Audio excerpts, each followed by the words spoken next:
le numéro 13, Ayoub Kaye.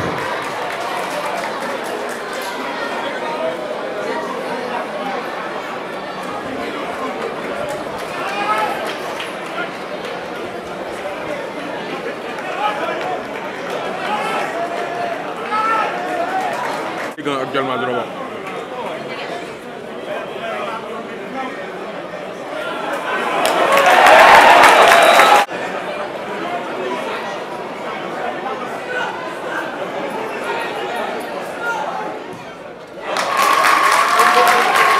Deuxième but du Sénégal, inscrit par le numéro 17, Tanguy.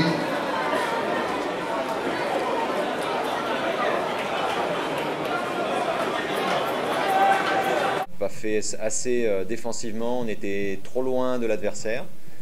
On n'a pas eu une organisation très solide. Et puis quand on a eu le ballon, on l'a perdu assez régulièrement aussi. Donc maintenant, c'est surtout sur l'état d'esprit que je juge l'équipe aujourd'hui. Première mi-temps, on n'était pas présent. Deuxième mi-temps, ça a été mieux. Toujours chercher des points positifs, même si sur l'ensemble du match, il n'y a pas eu photo, quoi. Le Sénégal a été largement supérieur. Ça a été loin d'être bon parce qu'on a eu, je crois qu'on n'a pas dû avoir une occasion. Hein, donc pour gagner des matchs, il faut avoir des occasions. Et ce soir, on n'a pas réussi à le faire. Donc il manque beaucoup de choses, tant au niveau offensif que défensif, pour pouvoir espérer bien sûr se qualifier pour les CHAN. C'est sûr qu'il faut être sur un match de football, que ce soit Ligue des Champions, que ce soit qualification pour les CHAN, ça reste l'état d'esprit, ça reste l'engagement qu'on y met. Quand on ne met pas de l'engagement dans un match, le talent ne suffit pas et il faut en avoir aussi du talent et beaucoup pour pouvoir gagner du match. Donc c'est d'abord l'état d'esprit, c'est là-dessus qu'il faudra nous en tout cas travailler. Je pense que sur l'ensemble des joueurs, tous les joueurs qui sont entrés, tous les joueurs qui ont démarré le match, si aujourd'hui on devait les noter, je pense qu'il y a eu de bonnes choses. Mais comme on le dit, ce n'est pas le joueur en tant que tel qui est important, mais c'est le collectif qu'on va tout faire pour mettre une équipe assez individuelle. Au football, dans toutes les disciplines, les règles sont définies avant le jeu. Le penalty fait partie du jeu. Si on doit continuer à marquer tout le temps, parce que si on n'avait pas amené le ballon dans la surface de réparation, il n'y aurait pas penalty. Je pense que l'histoire nous a donné raison quelque part, parce que lors de la dernière édition, on avait mis en place un groupe, on avait commencé à faire un travail, le groupe avait adhéré à notre philosophie. Mais comme j'ai l'habitude de dire,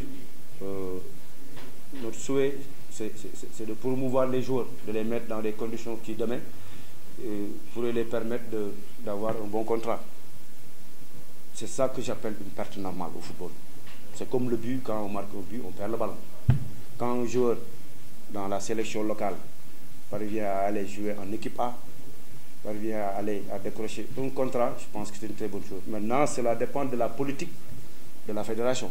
Parce que l'année passée, si je vous dis que nous avons eu à utiliser 57 joueurs au total, parce qu'à un moment donné, il m'arrivait de concocter une liste, d'appeler un joueur, je suis tombé sur son répondeur, automatiquement je savais qu'il était hors du pays.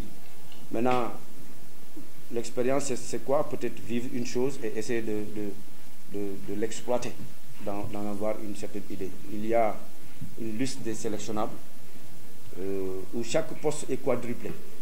Donc, en parlant d'ouverture, je pense que si aujourd'hui on a une liste où le poste de gardien de but, il y a déjà, le poste de gardien de but, on a déjà 5 joueurs, 5 gardiens, il y a déjà 3 qui sont là aujourd'hui, il y a 2 autres gardiens qui sont ciblés, et on va continuer à les regarder. Maintenant, si de par leur performance et leur comportement, on voit qu'ils méritent d'être appelés, l'équipe nationale peut jouer, alors qu'on peut être en regroupement. Pape Seydou Ndiaye, qui est aujourd'hui le capitaine, et dans l'équipe nationale A, à partir de ce moment, on est obligé de faire appel à un autre.